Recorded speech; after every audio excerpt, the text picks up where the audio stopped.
You know, it's the first time I see the former president of South Africa, Mr. Thabo Mbeki, take a mic and go to the stage and call the ANC out for lying about producing jobs for South Africans.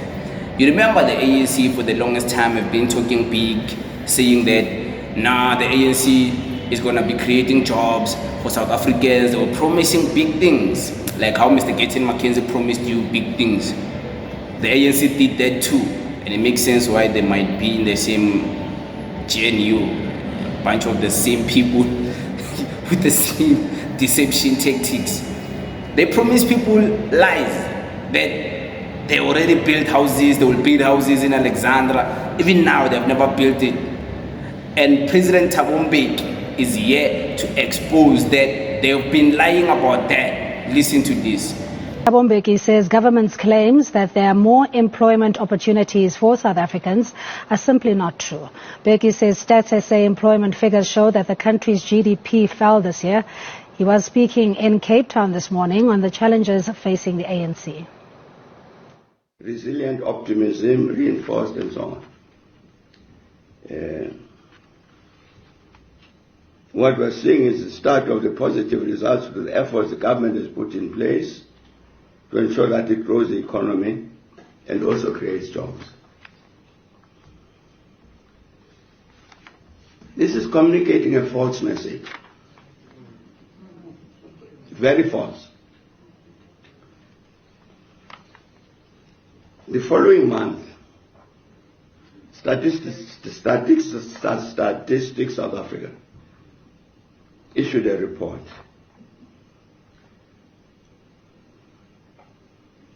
And it says it had that economic activity declines in the third quarter. So in November, the government is saying the economy is going this way. The following month, Statistics South Africa, the economy is going the other way. I'm mentioning this thing, comrades, because I can understand why GCIS would put out a statement like that. It's because during that quarter, GDP rose by 0.4%. That was during the second quarter. And the GDP went down by 0.3% during the third quarter. But GCIS puts out this statement in order to give the country hopes, to inspire us, give us hope that things are better there, but they aren't. That's President Thabo Mbeki, a very, very old man. But it has been known that this is one of the most smartest, intelligent leaders we have ever had, qualified intelligence leaders we have ever had in the position of presidency in South Africa. I'm not saying best of the best. I'm talking about intelligence, the intellect and the brain power. He has it. He's getting old now. You can see he's an old Matala. But his age doesn't mean what he's saying is not true. In fact, what he's saying is true, because he's talking as someone who is a member of the ANC, someone who is a well-researched, informative person. He speaks about things that he has researched. After all, he's also a professor. He gives wonderful speeches in university at UNISA. They give him a special segment where he does his job of being a professor and teaches people and lectures people. I don't know if he still does that. When last did he do it? But we also know him for that. Almost attended one of his lectures, but we couldn't enter because we're not UNISA students. I don't know why they only allow UNISA students in that lecture hall, because we've once attended some lectures at UJ, lectures at VIT, even though we're not students of those universities. But, or maybe because we're visiting our friends, so we had an opportunity to just go. Yeah, maybe it's because of that. But what he's saying is true. How many people do you know around you? Let's make it personal. In your family, in your friendship circles, in your society, your community. How many people do you know who can confidently say that the government has given them a job? Don't tell me about old people who are old teachers who are failing to retire, who want to stick onto power. Tell me about new, fresh people, young people, youth, who can confidently sit down and be like, yeah, I got a job from the government. I can tell you how many from where I come from in Limpopo. I know 4 guys and 3 women who have got jobs to become teachers in the surrounding primary schools and high schools from there, where I come from. They were fortunate enough to be selected to be the teachers. But according to them, they are saying, them including the people they went to school with, they didn't go to the same schools anyway. But they are saying they were one of the few fortunate people to get the jobs from the government to be teachers, while the rest of the other people didn't get nothing. And we're not talking about these people joining to be a teacher, getting a job, and then decreasing the unemployment rate. We're talking about these people joining to be teachers, while other people from government are being let go. So they're not joining the overpopulated market of people who are employed.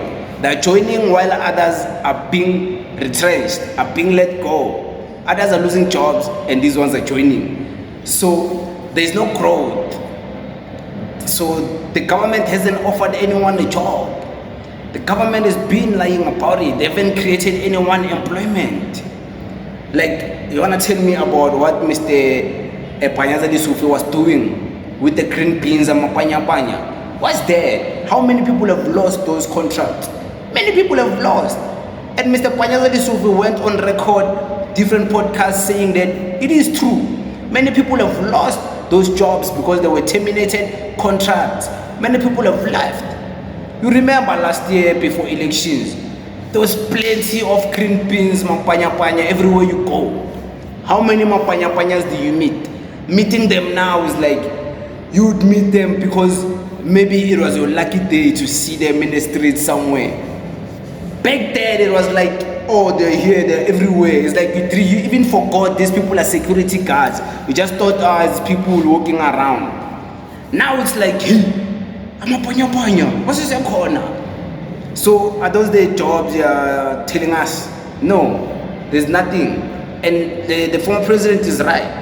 People of South Africa, they want jobs and there's no jobs, they're not getting jobs. There's no jobs, guys. Guys, there's no jobs.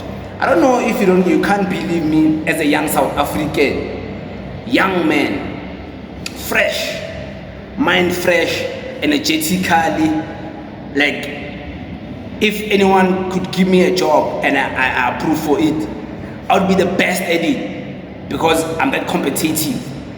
Me, I've gotten to the point whereby people come to me, they want to hire me, and I reject their job offers. I've already gotten to that point. Whether they see me online, they want me to do something for them, I reject it. Whether they see me in real life, doing things in real life, because I'm very busy in real life, and I reject it, I'll be like, no, I don't want the job. So me, I've gotten to that stage where I'm the one needed, but I can't see me and think that's everyone. Everyone else there are the ones who are looking for the jobs. The jobs are not looking for them. And those are the people who are disgruntled. And those are the people we are talking about when we say there's no jobs. There's no jobs for those people. There might be jobs for people like me who are skilled and things like that. But majority people, there's no jobs for them. Imagine I have to be a YouTuber. I have to be 20,000 subscribers and recognized worldwide for me to be able to qualify for a job. How many people can do that? Get 20,000 subscribers, and then that's where people will see that you have the skills to speak, you have the skills to do things, you're consistent, and then they hire you. How many people have a resume like that? Not everyone. So you must be realistic when we tell you these things. We're not trying to shame South Africa. We're trying to let you know that it's tough out here. And you must be realistic with how tough it is.